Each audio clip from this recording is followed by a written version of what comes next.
Saludos a todos y bienvenidos.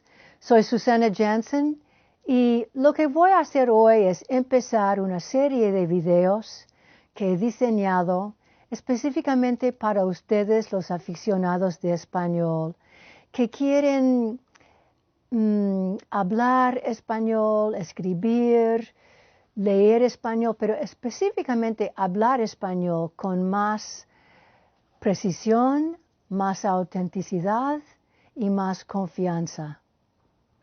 ¿Y qué vamos a hacer hoy? Lo que voy a hacer hoy es, primero, decirles qué es Gringolingo y segundo, decirles quién soy yo. Primero, entre ustedes los participantes hay muchos diferentes niveles.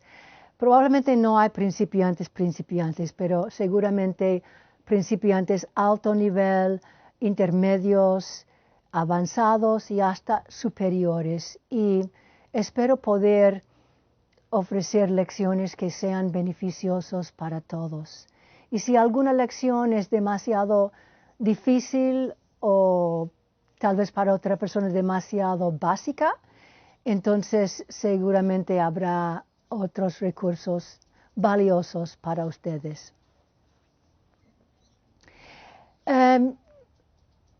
Y también por eso déjame decirles que lo que voy a hacer es hablar parte del tiempo en español y parte del tiempo en inglés con mayor énfasis en el español, pero dependiendo del tópico. Así que en este momento con Gringolingo, los videos sobre Gringolingo, I promise to do two things with this. One is that I promise to help you crack the hard nuts of Spanish vocabulary and usage. And I'll give you some examples of this. For example, a hard nut would be, in the vocabulary section, would be the verb to become in English, which has 5 different translations in Spanish. And not so easy all the time to know which one to choose for the right situation. An example of a hard nut in usage is the difference between que and cual. And it's not complicated, but I can illuminate it very simply for you in a future lesson. But I have to tell you, I was on Reddit the other day, and someone asked that question, what's the difference between que and cual? You know, Reddit is a type of forum, and I picked out Spanish language as my interest topic. And the amount of misinformation that came back in answers to that question was kind of shocking. I wanted to whip out my red pen, and just start marking up the computer screen. But I just warn you against some of those. I've gotten magnificent information, especially on technology issues that I struggle with, going through forums like that. But there also can be a lot of misinformation. So that would be one of my items that I would like to do with you in the area of usage. I will also say that Gringolingo is a book that I'm writing, and I have no idea when the publication of that book will be. It's very extensive, and I'm not working on it right now. I'm on to other projects, as you can see, with this.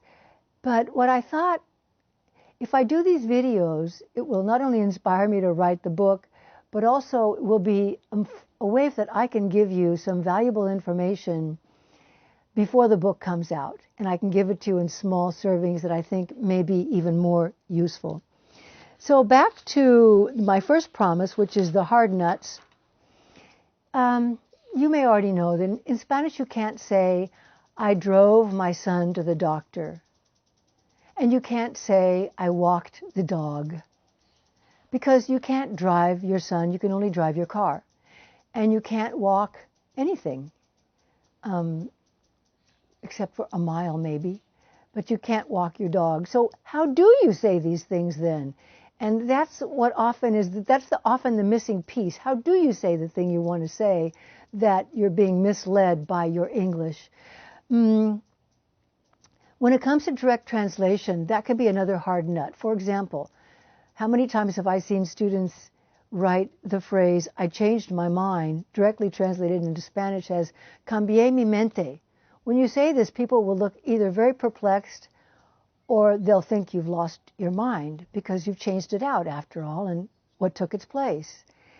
Another word that often gets translated directly out of English is the word deadline. And if you translate it exactly, línea muerta, people will not only look at you like you might be kind of crazy, but you might be very dangerous as well. So these are things that, if you can't say that, then how do you say it? And I'm excited about being able to go over some of those things with you. Not all of that today, though.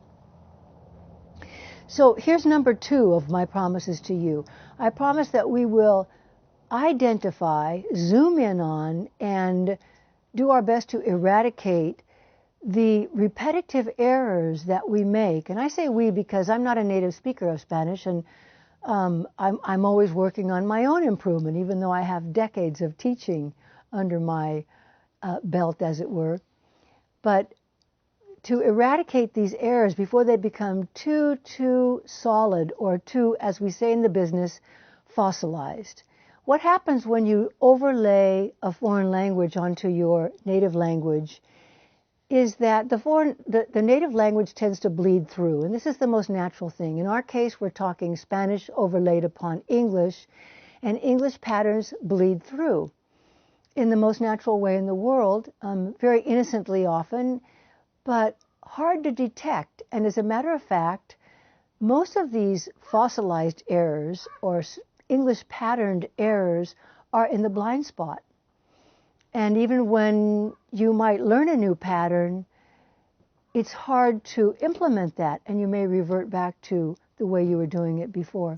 So these are things that I am very excited about doing, and it's the whole reason why I started writing the book, Gringo Lingo, because my idea, Gringo Lingo, not meant to offend anybody, but I feel as though being a gringa myself, I can use the word Gringo Lingo. Facebook does not agree with me, but at any rate. So I'll give you an example of a fossilized error that is quite common, but not one that most of you would probably be making. I want another cookie.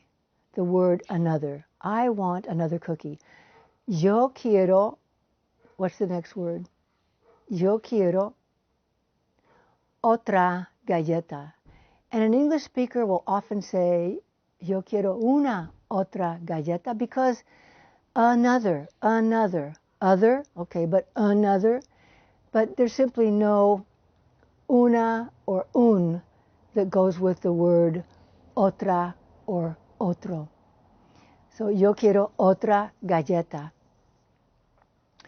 If you said una otra, you'd never be misunderstood, but you know, there's a whole class of errors that I call the blackboard errors, because I can always hear the sound of the fingernails coming down that old-time blackboard or chalkboard, you know, terrible, put your nerves on edge. It'd be one of those. More examples along those same lines. Tomorrow is another day. Mañana es otro día. Mañana es otro día. So the topics I choose tend to be the ones where native English speakers consistently make mistakes, and often, well, not consistently, but consistently I've been hearing them making mistakes for all my years of teaching, but often repeated so often that they become these fossilized errors, and we shall root those out. Ahora, unos minutos para una breve autobiografía de quién soy yo. Mi nombre es Susana. Mi mamá era italiana y Susana es un nombre muy popular en Italia, y escribo mi nombre con NN, con doble N, porque esta es la forma en italiano de escribir Susana. Mi apellido es Jansen, es un apellido holandés, porque mi papá vino de Holanda. Holanda es un país cerca de Alemania en Europa. Él vino durante la Segunda Guerra Mundial, y para mis dos padres, mi mamá y mi papá, inglés es su segundo idioma. Mi mamá italiano, y mi papá holandés. Yo viví con mis padres y mis 4 hermanos un hermano y 3 hermanas. Durante estos días de COVID, no tengo la voz tan fuerte porque no hablo mucho, ¿no? No estoy tan acostumbrada a hablar. Y aquí estamos filmando durante tiempos de COVID afuera, donde hace sol, pero hace frío. Debo decir, hay sol. Realmente no hace sol, hay sol porque hace frío. Y es por eso que estoy bien arropada, bien abrigada, porque yo soy friolenta. O sea, me afecta mucho el frío y me protejo del frío por eso.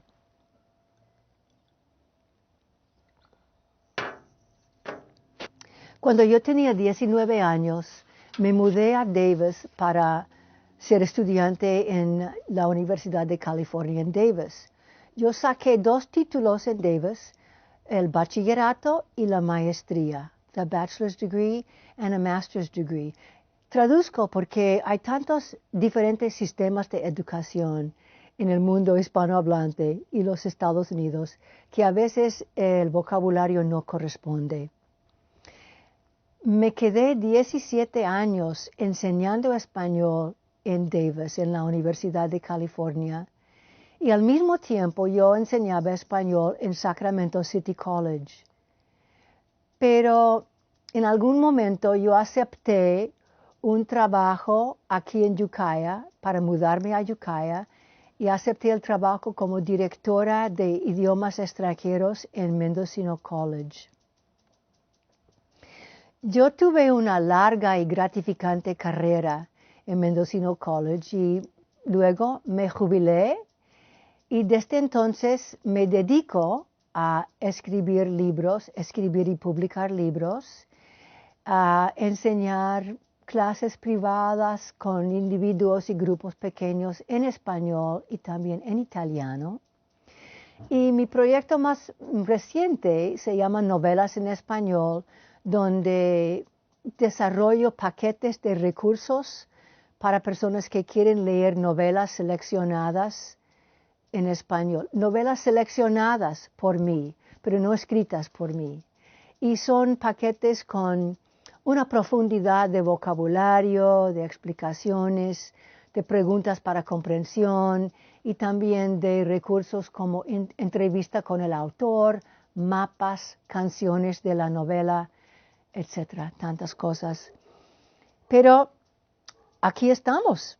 Y para no hacer esta introducción demasiado larga, lo que propongo ahora es darles una leccioncita, una rápida leccioncita sobre uno de estos hard nuts, que puede ser un hard nut to crack o que puede ser una de estos errores fosilizados, ¿no? Fosilizados.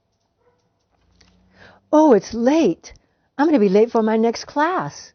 I was late for that class last week too. Ah, it's late. Es tarde. Es tarde. Es tarde. Será tarde. Va a ser tarde. Es tarde.